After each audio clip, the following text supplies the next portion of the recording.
varios aspectos y es también una manera de homenajearlo y darle las gracias en ese sentido la presentación. Unos cuantos años antes de que Luis escribiera esta obra, en una época en la que en el Consejo nos reuníamos todas las semanas, había un trabajo muy intenso de investigación, de estudio, de intercambio, Luis nos presentó una publicación del Mountain Astrologer, una revista gringa de astrología, en donde de manera extraordinaria, un astrólogo cuyo nombre no recuerdo ahora mismo, lo estoy intentando recordar, no lo ubico, hizo una reconstrucción o rectificación de la carta del Unabomber.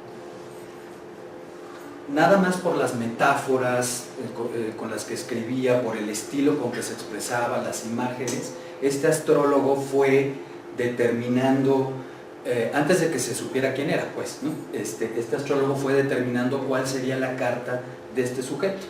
Fue aprendido un tiempo después por el FBI, se supo quién era la persona, se investigaron sus datos, Ted Kaczynski, y el astrólogo había acertado no solo en el día, sino en la hora precisa, es decir, en el ascendente, con una variación mínima de unos cuantos grados. Recuerdo que este ejercicio nos impactó mucho. Y yo me imagino que una reverberación de esto estaba en la mente de Luis cuando se propuso hacer un ejercicio de rectificación, es decir, buscar cuál habría sido el momento astrológico de la aparición de la Virgen de Guadalupe.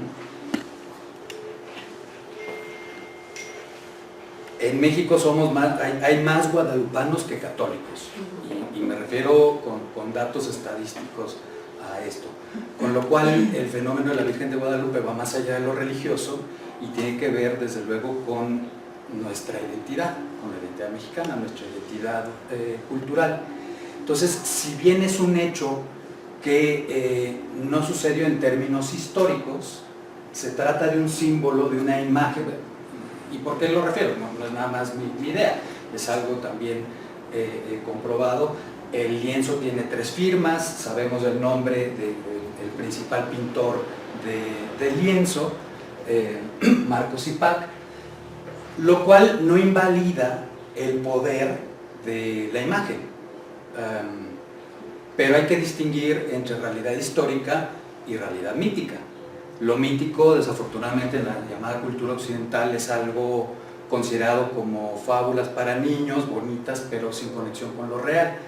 Cuando, desde las perspectivas de la filosofía antigua, que articula también la filosofía de la astrología, en el caso del helenismo, el mito es una suerte de metafísica poética, que transmite algo que es real y en cierto sentido más real que la naturaleza de carácter físico.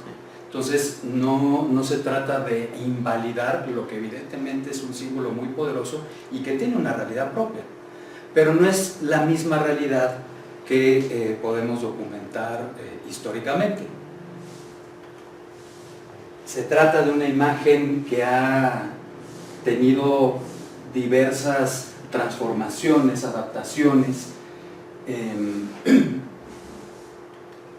y que tiene resonancias. Esta es la carta en cuestión, ahora vamos a ir a ella, y que tiene resonancias muy significativas con arquetipos o símbolos de la cultura mexicana anterior a la conquista, ¿no? Se le vincula con Tonantzin. Él es Luis Lesur, es el libro del que estamos hablando.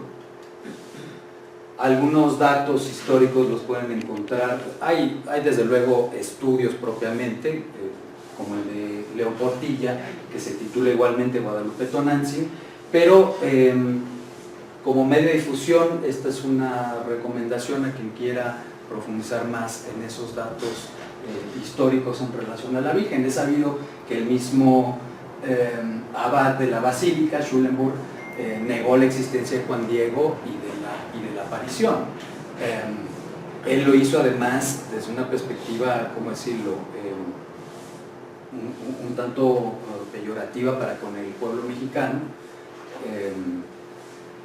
pero no es la perspectiva que tenemos aquí, si bien sí es importante reconocer, repito, entre realidad histórica y realidad mítica. Entonces, la fecha que estaremos tomando es la del 9 de diciembre, dentro de un rango de fechas entre el 9 y el 12, que se da la última aparición. La primera aparición está fechada para el 9 de diciembre. El relato de la aparición surge un poco más de un siglo después. El llamado Nicampogua es publicado en el siglo XVII. Si bien pues al menos parte de la escritura de este texto, que es la fuente principal que tenemos en relación al mito, surge como 30 años después de la fecha de la supuesta aparición. Hay una Virgen de Guadalupe española, propiamente, que se encuentra en Extremadura, y Cortés, Hernán Cortés, era devoto particularmente de esta Virgen. Él y uno de sus generales que muere en batalla, y para honrarlo manda construir una eremita en el cerro del Tepeyac a la Virgen de Guadalupe, en 1531, justamente. Ahora, la Virgen de Extremadura es del siglo XIV, y es parte de una iconografía o una manera de representar a la Virgen que se les llama vírgenes apocalípticas, es decir, la Virgen de Guadalupe en su diseño comparte diferentes atributos con los que son llamadas las vírgenes apocalípticas, que es la representación de la Virgen tal como aparece en el Apocalipsis de San Juan, en donde, entre otras cosas, es descrita como vestida con el sol. Vemos que hay un halo luminoso alrededor de la Virgen, que está representando de un modo muy similar a como ocurre con la iconografía de la diosa Kali, un eclipse. Y uno de los nombres más tempranos de la Virgen de Guadalupe es eclipse de sol divino. Se le relaciona con la idea del eclipse, lo cual supone además una conjunción luna-sol. Vamos a ver en qué sentido esto es significativo para la carta. Pero en este cerro del Tepeyac, ahí se rendía culto a Cihuacóatl, la mujer serpiente, en su advocación de Tonantzin, nuestra madrecita, le decían los mexicas, nuestra madre tierra. Ahora, se trata desde sus inicios, de un símbolo, ocasión de orgullo para los criollos, para los mestizos. Y esa es básicamente la idea en la interpretación de Luis detrás de esta imagen. Es una propuesta en donde se trata de entender lo mexicano y la identidad nacional desde lo femenino, realizando un ejercicio de psicología cultural en donde la Virgen de Guadalupe es comprendida en primer lugar como un fenómeno interior, arquetípico, existencial, pero como un fenómeno interior con una poderosa realidad que simboliza esa naciente nación mestiza, ese vínculo entre la cultura mexicana antigua y la cultura española. Producto de esta surge pues la nación, bueno, el pueblo mexicano moderno, digamos, ¿no? Entonces es un símbolo muy significativo de nuestra identidad en ese sentido, y de ahí pues su empleo en la independencia, en la revolución, por los zapatistas, aquí y allá, ¿no? Cuando en Guadalajara se les ocurrió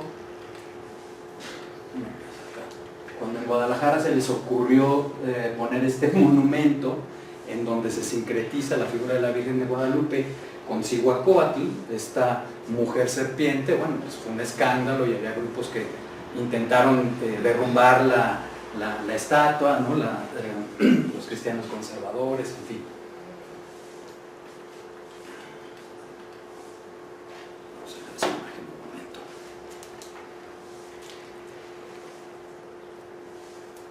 Mencioné, el lienzo tiene 3 firmas, tiene 2 fechas.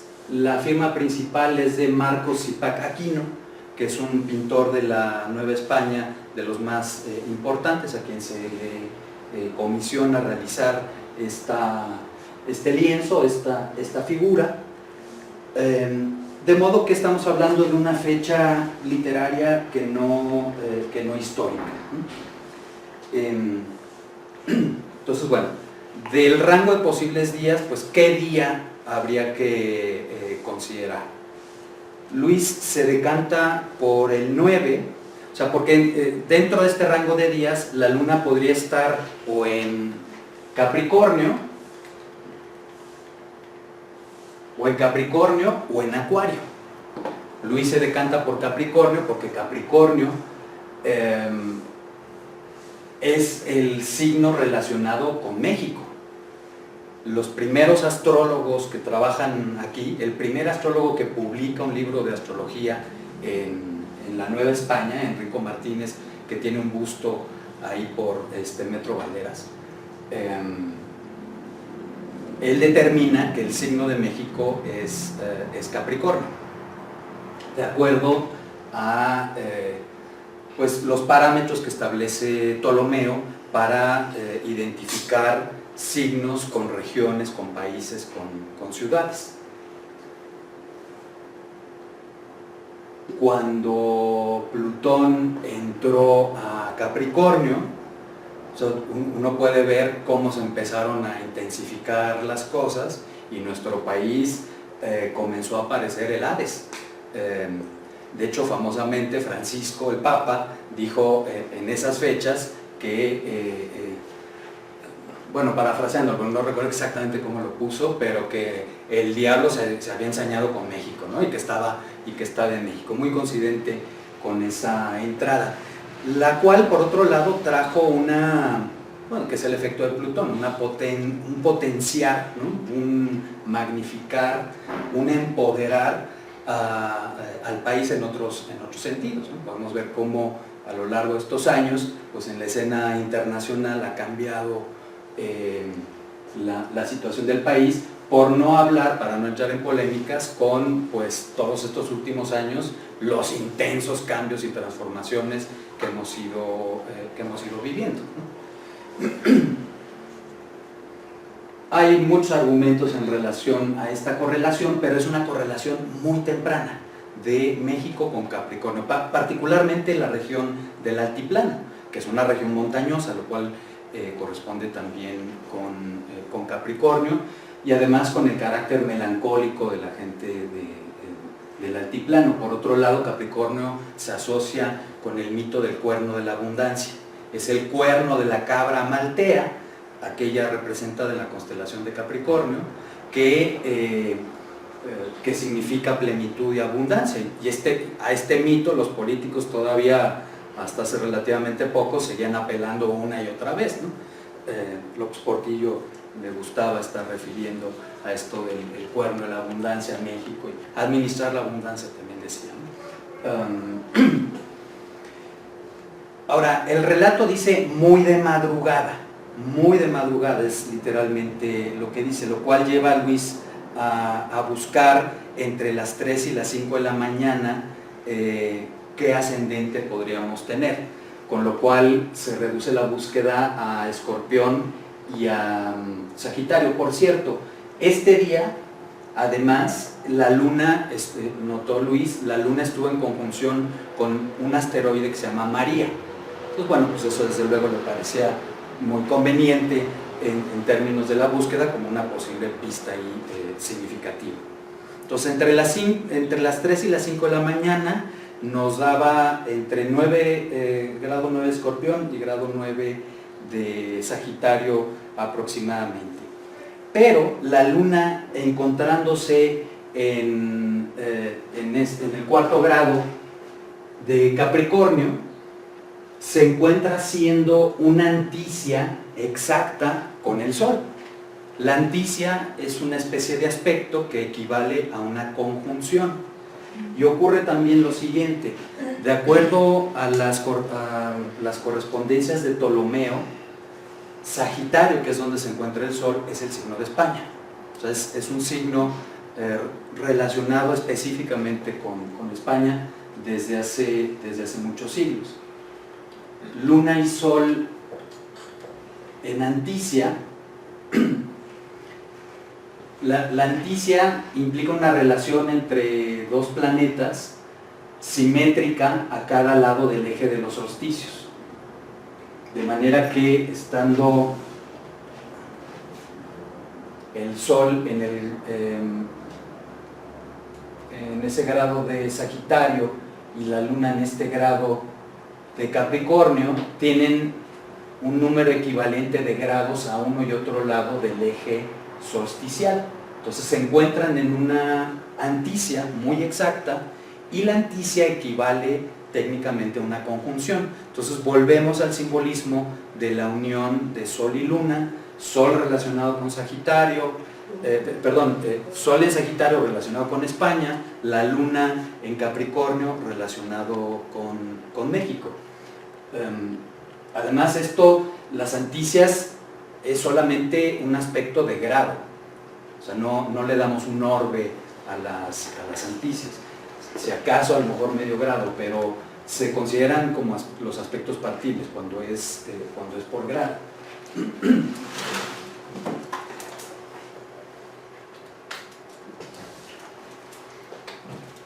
Desde temprano en la Nueva España se habla de España como el Sol y México como la Luna, y el vínculo entre ambos, pues el mestizaje justamente.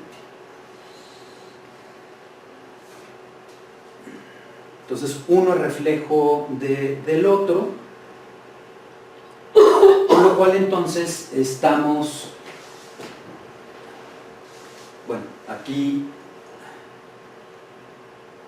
tendríamos para ese lugar, en el momento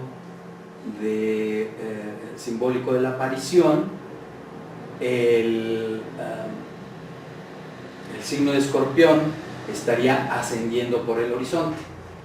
El signo de Escorpión y la constelación de la serpiente, que vamos a ver que también es un símbolo significativo.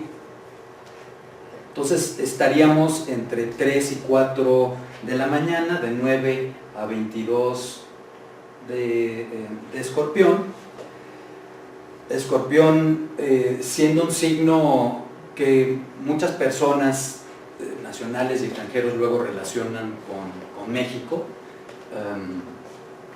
y es un signo, lo vamos a ver, que tiene una resonancia también muy significativa en lo que yo considero es la principal carta para México, la de la firma de la Constitución, en donde hay una conjunción Luna-Venus en Escorpión, justamente. Entonces aquí habría una resonancia significativa. Obviamente aquel es un momento posterior, pero hay una resonancia significativa. Escorpión, señala Luis, implica territorialidad, sexualidad y la lucha por la supervivencia, formas de percibir la realidad que preceden toda vida social, humana o animal. Es un signo tradicionalmente regido por Marte, y asociado con los genitales. En lo que es la melotecia zodiacal, toda la zona genital está asociada con el signo de Escorpión, y esto es significativo si pensamos que el diseño básico de la figura de la Virgen implica lo que es llamado por historiadores del arte la figura de la mandorla, que es la intersección de dos círculos, y que es un símbolo geométrico que remite a mediación, que es una de las principales características de la figura de la Virgen.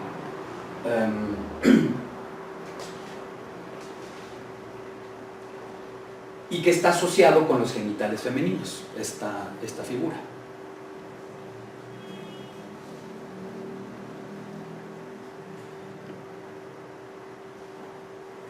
El astrólogo Enrico Martínez, al que referimos, en su texto Repertorio de los Tiempos, dice lo siguiente acerca de los que nacen con el signo Escorpión, ascendiendo. Dice: los que nacen con este signo subiendo por el horizonte suelen ser algo morenos, de muchos cabellos.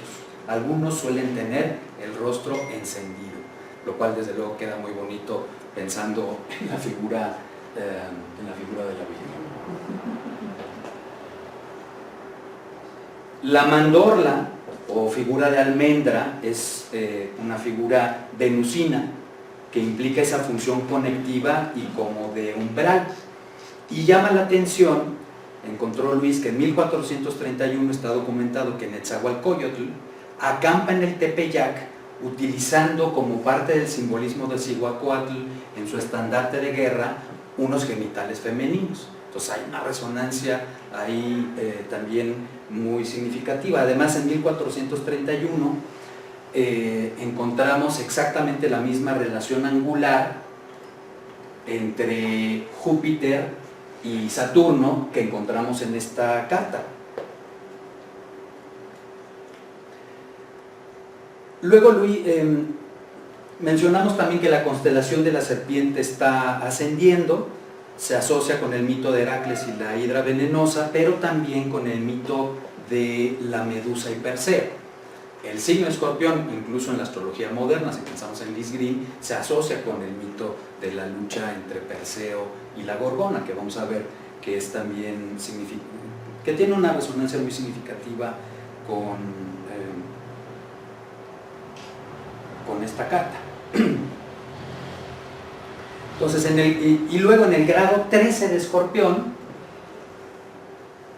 grado 13, se encuentra ahí Luis, que de acuerdo a la asociación que hace el astrólogo alemán Reinhold Ebertin de cada grado del zodiaco con una parte del cuerpo, el grado 13 de Escorpión son los genitales femeninos, la forma externa. Entonces, estos argumentos le dieron la confianza para quedarse con este grado. Además, cuando se tiene este grado, entonces lo que tenemos es que acaba de entrar la hora de Venus. Es el día de Venus, la hora de Venus. Y desde luego se trata de una imagen venusina en muchos sentidos, ¿no?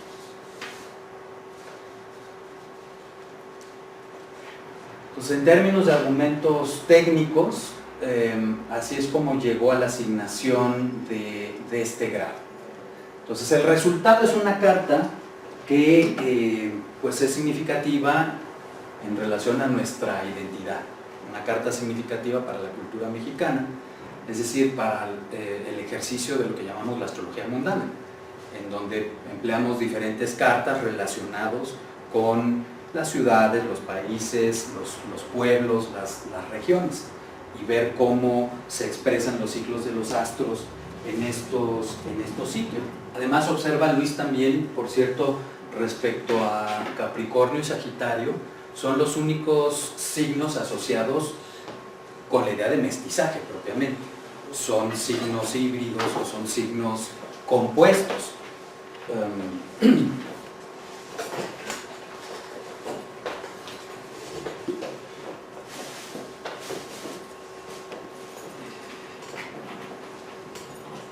La idea misma de mestizaje es una idea venusina, que implica integración, que implica unión.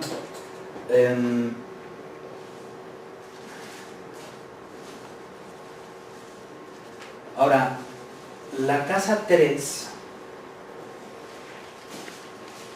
perdón, la luna,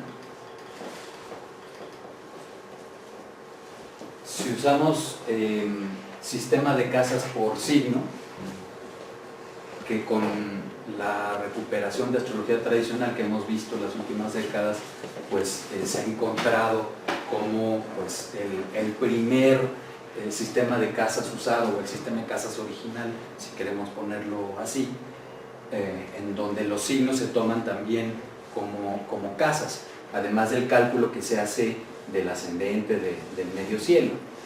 Pero la luna está en el tercer signo, lo cual colocaría la luna en la casa 3, que es la casa de la diosa, de acuerdo con la astrología griega. así como la casa del dios es la casa 9, que es el gozo del sol. La casa 3 es el gozo de la luna, ¿de acuerdo? Es parte de las dignidades accidentales empleadas en la astrología tradicional. La casa 6 es el gozo de Marte, la casa 5 es el gozo de Venus, etc. Entonces, la luna se encontraría en la casa de la diosa, que luego, en el contexto de la astrología de las culturas monoteístas medievales, se convierte en la casa de las herejías, la casa 3, frente a la casa de la religión, la casa 9. Para los astrólogos cristianos, el cristianismo era la 9 y el judaísmo y el islam la 3, pero para los astrólogos del islam, el islam era la 9 y el cristianismo y el judaísmo la 3. Pero previo a ese paradigma monoteísta, se trata de la casa de la diosa, gozo de la luna, y la casa del dios, gozo del sol. Entre otras cosas, la 9 para los astrólogos griegos tiene que ver con la piedad y religiosidad pública, y la casa 3 tiene que ver con los llamados misterios, que tradicionalmente van presididos por diosas, por deidades femeninas, asociadas a la tierra, por ejemplo, ¿no? Que desde luego Capricornio es un signo de tierra. No me voy a detener ahorita en lo que refiere Luis acerca de una especie de digresión sobre esa luna en Capricornio expresada por paradigmáticamente la figura de la Malinche, y desde luego el sol en Sagitario relacionado con la figura del conquistador Hernán Cortés. Sabemos que los aztecas veían a los españoles como centauros. Ellos no conocían el caballo, y entonces obviamente les llamaba la atención el compuesto animal ser humano. Entonces los mismos aztecas los asociaban con el centauro. Es una pintura de Siqueiros, el centauro de la conquista, que refiere precisamente a esta idea.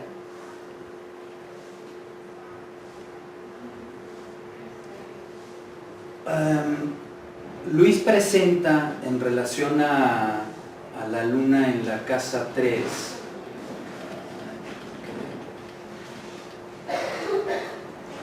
una serie de argumentos arquetípicos sobre, pues, lo que en la psicología junguiana se llama la madre terrible, como un aspecto de la gran madre asociado con el arquetipo de la bruja, es decir, lo que es el aspecto sombrío de esta configuración arquetípica, ¿no? Particularmente de la luna, en donde la madre terrible se vuelve una madre castrante.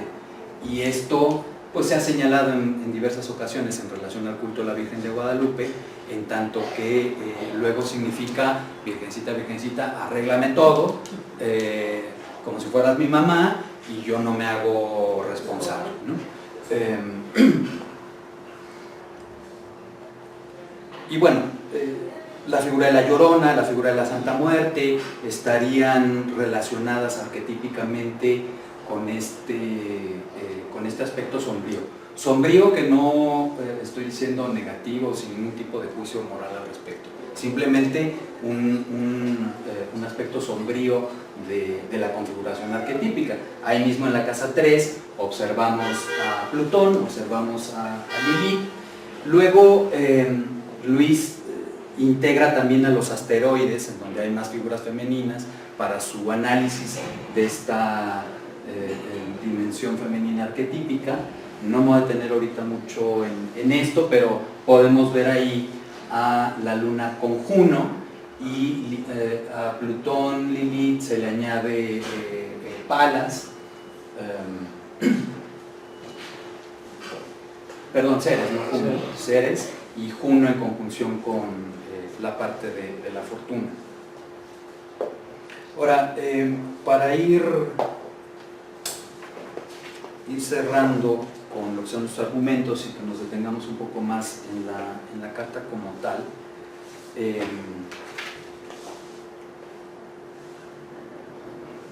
mencionamos la relación con el mito de Escorpión, con el mito de Medusa y Perseo, que es un mito que en la Nueva España desde temprano se asocia con la misma conquista, en donde Perseo es el español que viene a conquistar a la terrible Gorgona de la superstición y la barbarie mesoamericana, según esto, ¿no? Eso es como básicamente es visto esto. La Medusa siendo una imagen del odio y la ira femeninas que paralizan al que la pretende mirar directamente. Pero bueno, era un mito popular en la Nueva España, y de esta lucha de Perseo con la Medusa, en donde ella termina decapitada por el héroe, de su cuerpo surge el Pegaso. Ahora, Enrico Martínez, el astrólogo, este primer astrólogo de la Nueva España que publica aquí un libro, además de determinar que Capricornio es el signo de México, determina que la constelación correspondiente es la del Pegaso. De ahí que en la fuente de Palacio Nacional haya un Pegaso en relación a esta correspondencia establecida, pero la cual también pues, podemos observar una sintonía arquetípica apropiada con el mito relacionado con, no solo con Escorpión, sino con la cultura mexicana misma, de la lucha de Perseo contra la Medusa.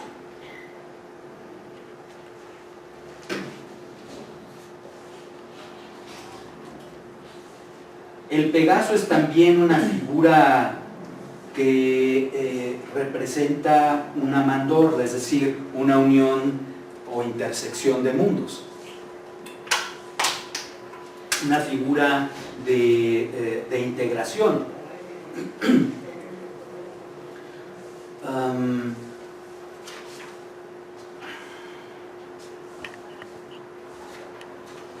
Una figura cercana a otra criatura alada, que es la figura de Quetzalcóatl, la serpiente alada, asociado con Venus. Directamente en la astrología mesoamericana es una divinidad asociada con el astro Venus. Ahora, vimos que Venus se vuelve significativo siendo, entre otras cosas, el regente de la hora planetaria. La hora planetaria en la astrología tradicional,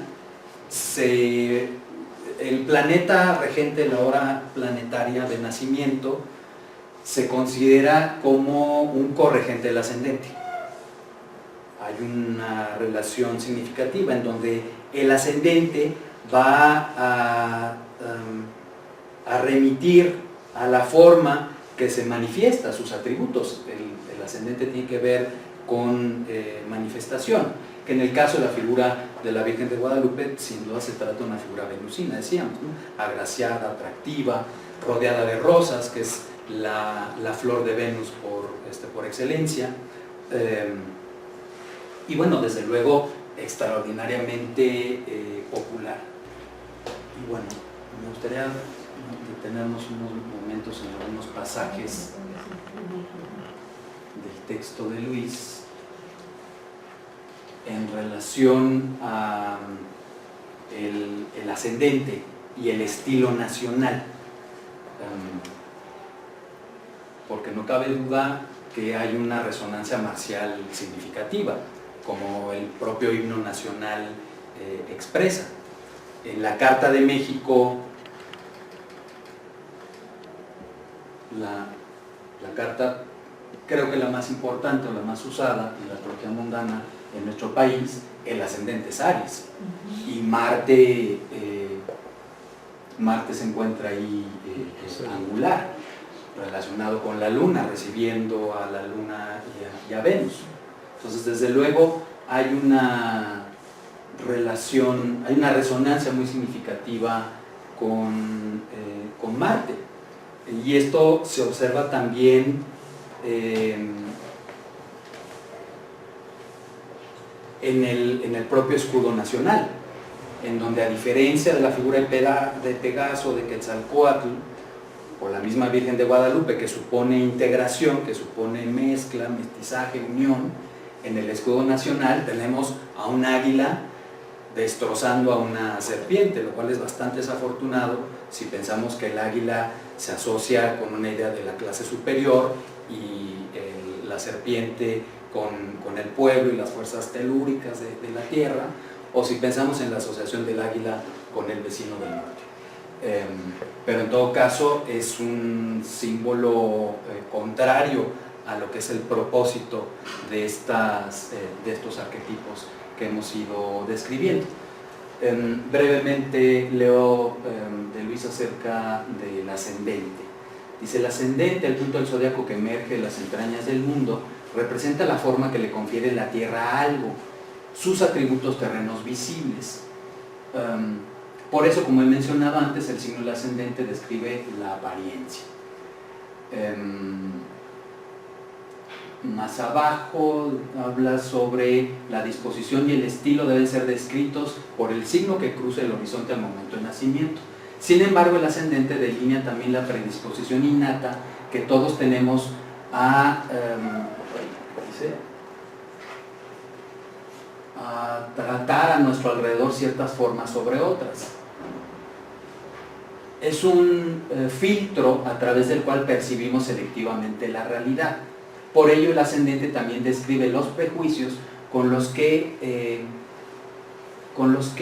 no nos presentamos y juzgamos todo lo que encontramos. Los juicios con los que, sin percatarnos, juzgamos todo lo que encontramos.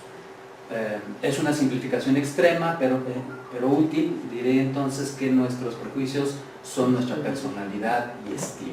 Visto así, podemos estimar que Escorpión en el ascendente implica una actitud de... ¿No quieres el libro? Sí.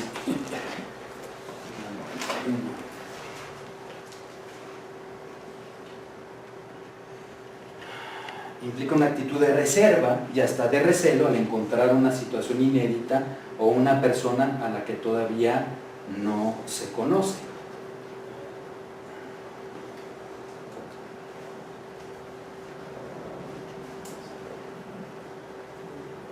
Se prejuzga que nada va a resultar nunca lo que parece y que nadie nos mostrará del principio sus verdaderas intenciones.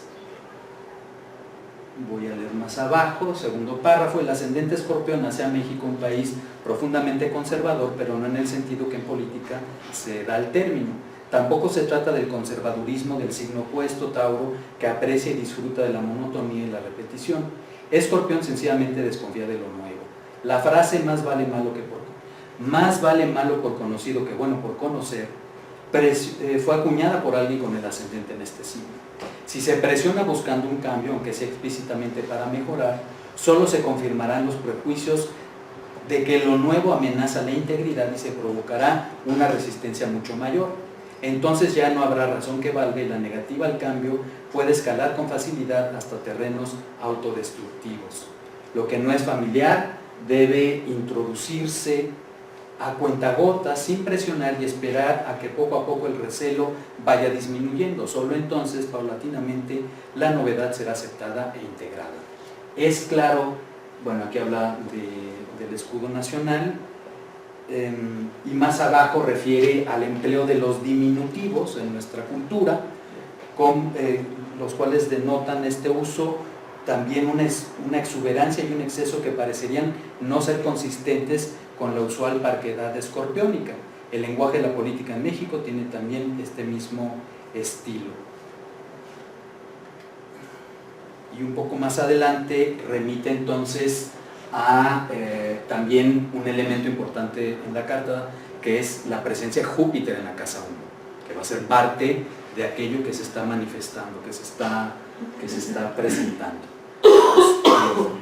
Relaciona el estilo nacional y el particular gusto por el barroco que hubo aquí en México. En el país la solemnidad y la incapacidad para tomarse algo en serio van permanentemente de la mano, lo mismo que el conservadurismo y la exuberancia. El barroco llega a México en el siglo XVII, no solo para presidir sobre un periodo estilístico de nuestro pasado colonial, sino para integrarse como parte de nuestra identidad. Escorpión dice más abajo, puede explicar el gusto barroco por el ocultamiento e incluso la característica hipocresía de nuestra sociedad, pero no el despilfarro, el exceso y la fiesta como la estrategia para conseguirlo. Para entender esta dimensión del estilo nacional hay que hablar de Júpiter, el planeta que está por cruzar el horizonte a la hora de la aparición.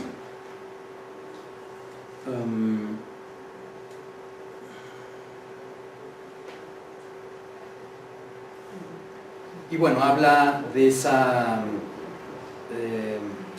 ver, voy a leer un par de párrafos nada más. Según la tradición astrológica, cualquier planeta que haya quedado a punto de alzarse sobre el horizonte al este, en el instante en que algo nace, colorea fuertemente la impresión que los otros recibirán de esta persona o evento. En nuestro caso, el solo signo de Escorpión en el ascendente, como hemos comentado arriba, con sus matices e implicaciones, resulta insatisfactorio para describir lo que pomposamente y sin negar el santo de mi parroquia haya llamado el estilo nacional. Se tienen que considerar también las características del planeta Júpiter, que está también ahí. Bueno, las interpretaciones sobre la posición de Júpiter en Escorpión, como una fascinación por la muerte, la vida después de la muerte y la sexualidad. También se insiste en cómo quienes tienen esta combinación, las creencias religiosas están siempre dominadas por fuertes pasiones. Repetidamente encontramos la palabra devoción, pero también intensidad, emotividad y magnetismo, asociadas a la posición de Júpiter en Escorpión. Otra característica importante de esta carta es la cuadratura Saturno-Neptuno, que es partil, es exacta, es el aspecto más exacto de la carta y en ese sentido el más fuerte o el más significativo. Una combinación asociada con, hace un recuento de diferentes fuentes Luis, tradicionales y modernas, bueno, modernas, no puede ser tradicionales con Neptuno, tradicionales para lo otro que vimos, en donde esta combinación se asocia con el llamado misterio de la creatividad, la cuadratura estando asociada en la astrología moderna con la idea misma de manifestación. Dan Rudyard habla de los aspectos Saturno-Neptuno como el descenso de nuevas imágenes para la inspiración colectiva, desde luego una delineación muy apropiada para lo que ocurre en este momento, una nueva imagen para la inspiración colectiva. Charles Harvey habla del proceso de materialización de lo espiritual y de espiritualización de lo material. Es significativo que la conjunción previa a esta cuadratura ocurre en 1523, que es cuando inicia el proceso de evangelización por parte de los franciscanos. Y entonces cuando se da la primera cuadratura entre estos astros, viene la imagen de Guadalupe.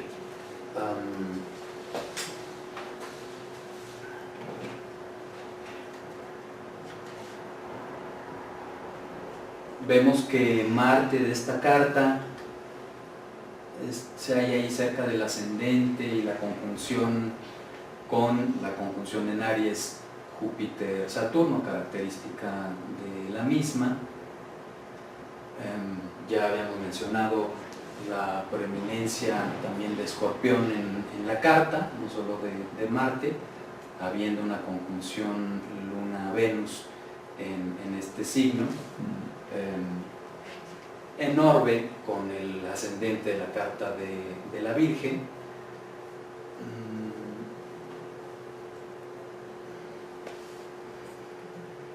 ¿Y Lili también?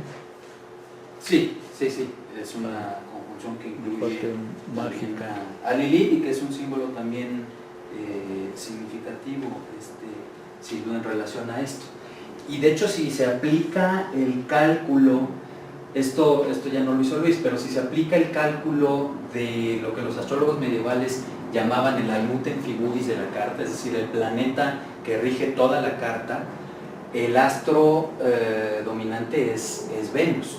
Ahora, para los místicos platónicos de la astrología, este planeta equivale al daimon, al daimon de las almas particulares, pero también los colectivos se entiende que tienen estos figuras espirituales mediadoras significativas. Y desde luego que en un contexto, en la carta y en nuestra realidad tan marcial, el tener un daimon representado por la figura de la Virgen de Guadalupe, o un daimon de Venus, nos habla de una finalidad, un sentido, una dirección para este colectivo. Un colectivo que al ser marcial, pues el tema de la violencia, en lo particular, en lo colectivo, es un muy serio tema, y en donde pues hay una dificultad luego para poder unirnos, ¿no? Tienen que venir temblores y cosas por el estilo para que surja esa solidaridad pues tan necesaria dada nuestra situación. Entonces me parece que también en ese sentido la figura de la Virgen de Guadalupe pues es una figura muy adecuada al respecto de este propósito como colectivo, precisamente. Bueno, vamos a ver si hay preguntas, observaciones. Tenemos aquí sí, las dos cartas, de hecho. Ok. Bueno, aquí yo nada más como comentario, yo creo que ese Júpiter en Escorpio también habla de fanatismo religioso, que es lo que nos ha acompañado hasta nuestros días, ¿no? Sí, de acuerdo, es otro rasgo. Y también Neptuno en Piscis con Quirón, como que es el sacrificio, ¿no? Y el sufrimiento, el irse con los nopales ahí en la espalda, de rodillas, a ver a la Virgencita, todo eso, ¿no? Sí, Neptuno es parte de esta configuración a la que se agrega la conjunción Sol-Venus. O sea, también ahí hay una asignatura venusina en la conjunción de Venus con el Sol, pero es toda una T cuadrada. Una T cuadrada que, por cierto, pues, Saturno ha estado ahí haciendo todavía su estación a menos de 1 grado de la posición del Sol, muy cerca de Venus, muy cerca de ese Neptuno, precisamente, ¿no? Sí. ¿Alguien desea comentar algo, preguntar?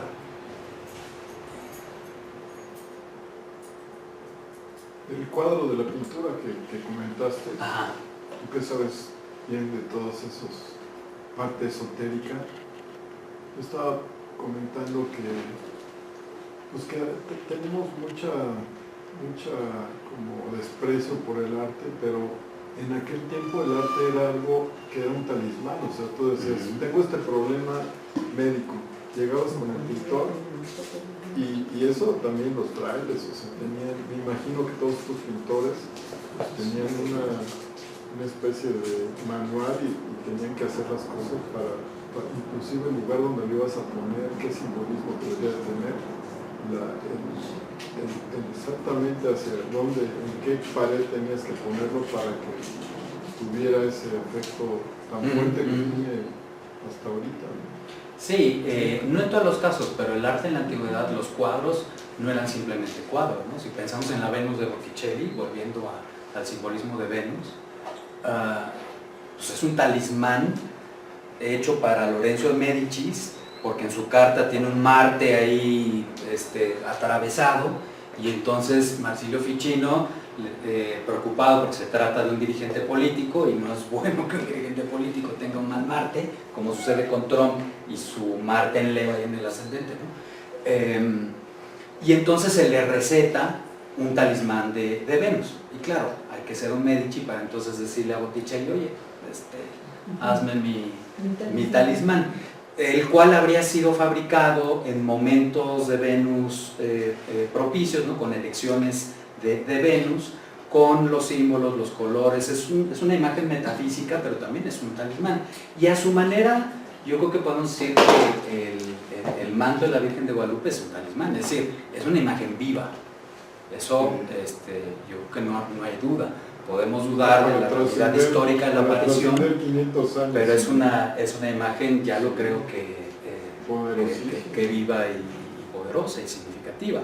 Ahora, al ser poderosa, eso también significa que puede tener aspectos regresivos. Es una imagen arquetípica muy viva, pero entonces eso implica que también puede haber expresiones destructivas, negativas, como lo que señalamos, ¿no? Pero bueno, sí, es una imagen que yo creo que podemos considerar como un talismán, ¿no? ¿Cuál es el nombre del pintor? Marcos Zipac Aquino. Él es mexicano. Sí, era un indígena, de origen indígena, y se vuelve un pintor Y supuestamente importante. entonces del lienzo de Juan Diego es donde toma la imagen para pintarla. Bueno, no, más bien él pinta un cuadro y este lienzo luego se relaciona con ese mito. Es decir, no hay la más mínima evidencia histórica que existió Juan Diego. Es que eso es lo que nos pinta, ¿no? Como un mito. Ajá.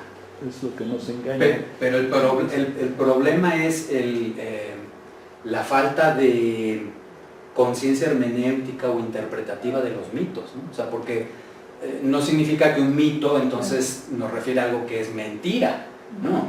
Los mitos nos refieren a cosas que son verdaderas, pero no literalmente verdaderas, ¿no?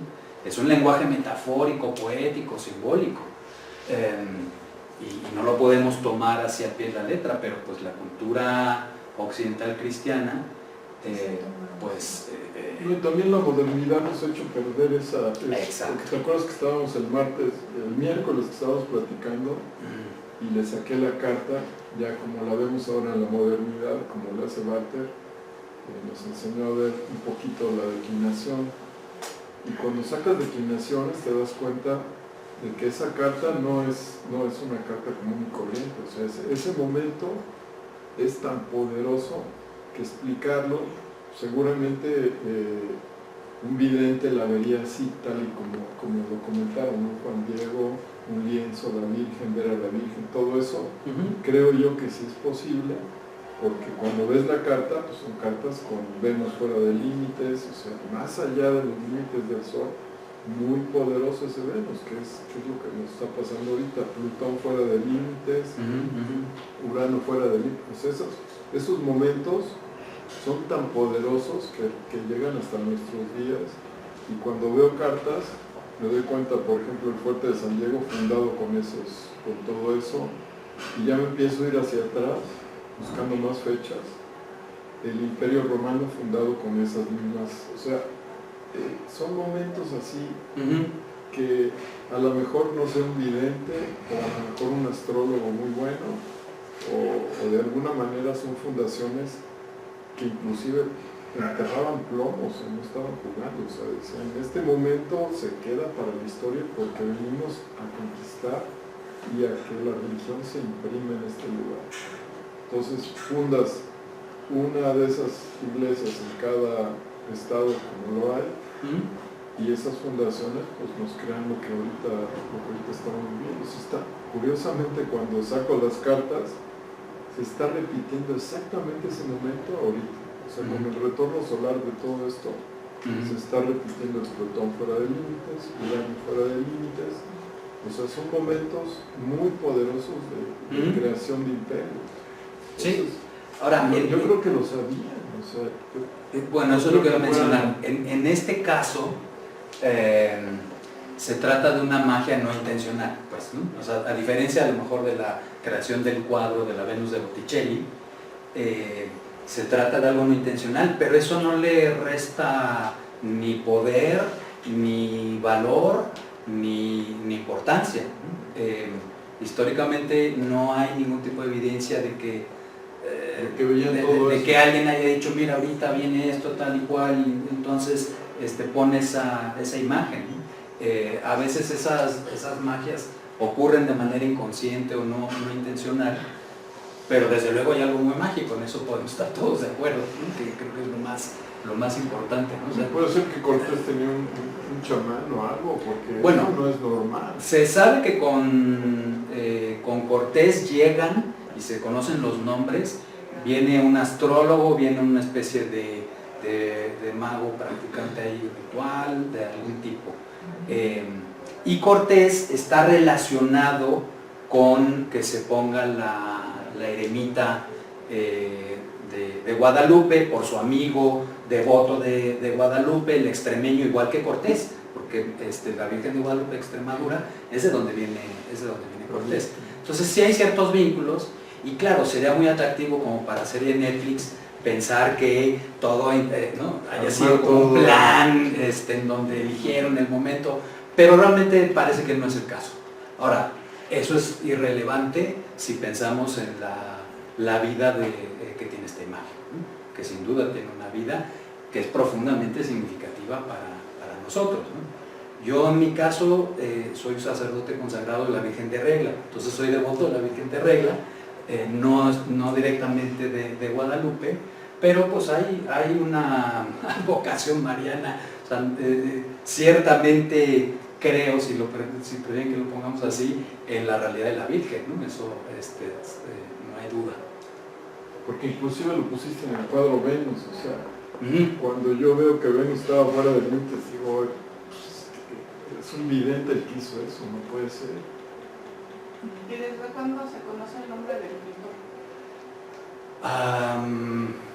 Buena pregunta, no estoy seguro, pero sí, ya desde hace varias décadas por lo menos es algo documentado. Es que nunca había escuchado que yo me encontrara el nombre del pintor. Bueno, está la firma directamente en eso. Sí. Y no es la única, porque no fue el único que participó con su pincel, digamos. Sí. Hay dos firmas, hay 2 firmas y 3 fechas, me parece, en el lienzo. O 3 firmas y 2 fechas. Pero eso está ahí. No, se lo pusieron después, ¿no? ¿Cómo va a haber 3 firmas? No, porque porque participan varias personas. Uno hace una parte, luego otro hace otra parte. Además se sabe que o sea, que el halo dorado, eso fue puesto después, por ejemplo. Sí, era una copia más o menos de la Guadalupe de allá de Extremadura. Sí, o Bueno, sea, se la encargó su márraga. Es negra, que yo sepa. sí, es parte de la tradición de las vírgenes negras. Ajá. Aquí, bueno, pues es una virgen morena, me parece que sería como el equivalente. Pero tanto la de Extremadura como esta responden al modelo de las llamadas vírgenes apocalípticas, que es esa representación en el Apocalipsis de San Juan, en donde se habla de la Virgen parada sobre la luna, vestida con el sol, que es una referencia a un eclipse, una conjunción sol-luna.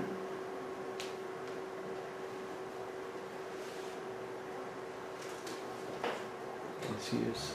Bueno, no sé si tengan más preguntas. No, pues está genial, la interpretación de Luis Lesur está genial, de verdad.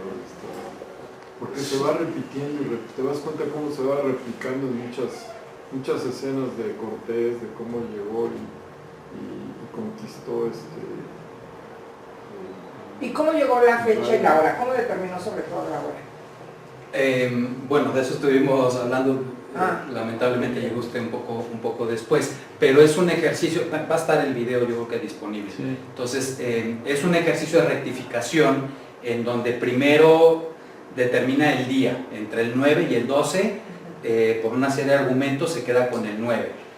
Entre otros, porque el 9 la luna está en Capricornio, y lo que mencionamos de la relación Capricornio con México, y porque además ese día estuvo en conjunción con un asteroide que se llamaba María, la luna. Entonces esto le parecía una pista importante. Y de ahí, como el texto, el Nicanpowa, refiere a que ocurre muy de madrugada, entonces Luis dice eso tiene que ser entre las 3 y las 5. Entonces eso podría ser ascendente Escorpión o ascendente Sagitario. Y haciendo una serie de precisiones y de análisis, va determinando que es Escorpión, y luego incluso el el grado 13 ascendiente. Hay toda una serie de vínculos con el simbolismo venusino de la mandorla, de los genitales femeninos, en fin, es una especie de trabajo detectivesco como las rectificaciones. En este caso de un momento simbólico altamente significativo, en donde entonces esta carta se vuelve como la carta del nacimiento de la nación mexicana moderna, básicamente, ¿no? Una nación mestiza. Sí. Esa es como la propuesta. Y bueno, en el libro pueden encontrar como interpretaciones muy desarrolladas de los diferentes Si ves ahí la fecha 9, estamos hablando del calendario juliano. Hay que sumarle los 10 días para convertirlo a gregoriano, y nos lleva a la fecha del solsticio de invierno, con el sol en su máxima declinación hacia el sur. Y la gente de aquella época confiaban mucho en el solsticio de invierno para sus predicciones y todo lo demás. Partían del solsticio de invierno para ir elaborando pues algún sistema de predicción, ¿no? Que después lo iban casando con los pasos cenitales, que por cierto los pasos cenitales están representados por el nopal, el águila arriba y el nopal abajo. Y ya después fue Diego de Landa el que se le ocurrió poner una serpiente para simbolizar a los pecadores que el águila se la estaba comiendo, ¿no? Los mexicanos pecados. Sí, exacto, todos esos herejes pues se lo estaba devorando pues la nueva religión que vinieron a implantar. Ahora, por cierto, Venus en el Mediterráneo, en el Oriente Medio, está asociada también con la figura de la serpiente.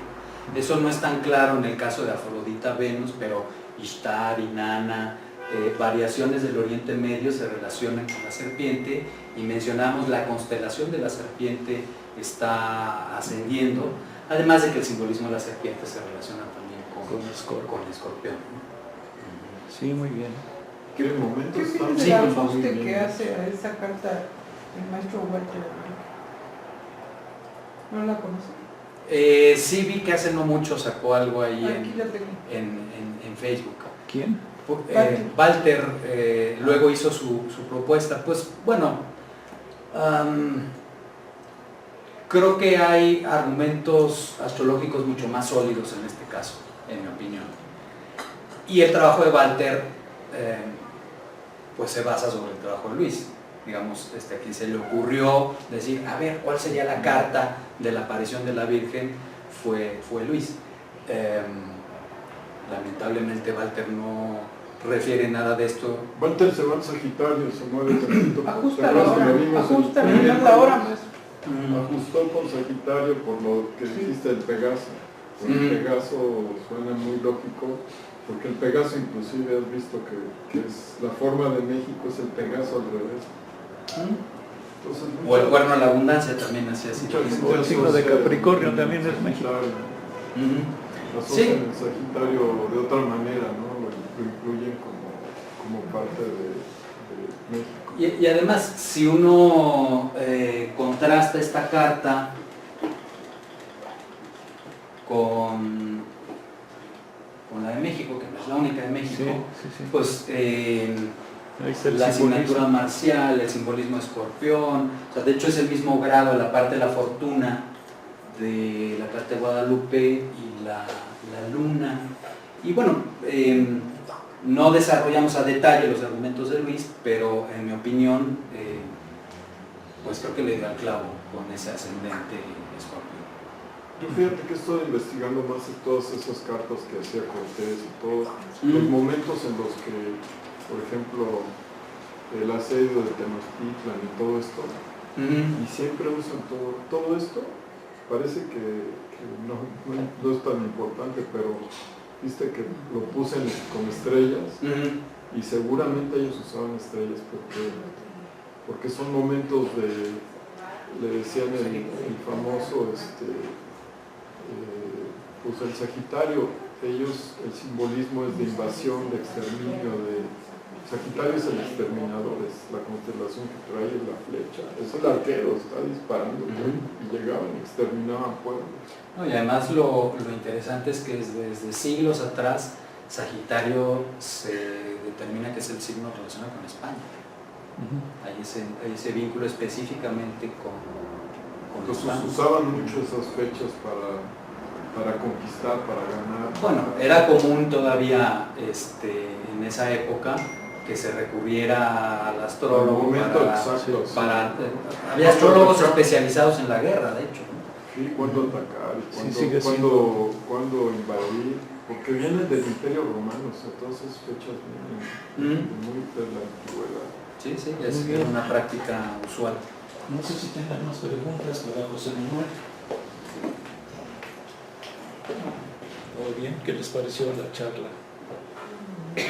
Muy interesante. Bueno, Muchas gracias. bueno, gracias José Gracias, Luis. Luis. Aquí estaba la lista, ¿no? Miguel? Sí. Para ver los libros. No faltan nomás 6 personas. Ok, bueno, vamos a rifar los 2 libros que conseguí de la Virgen de Guadalupe.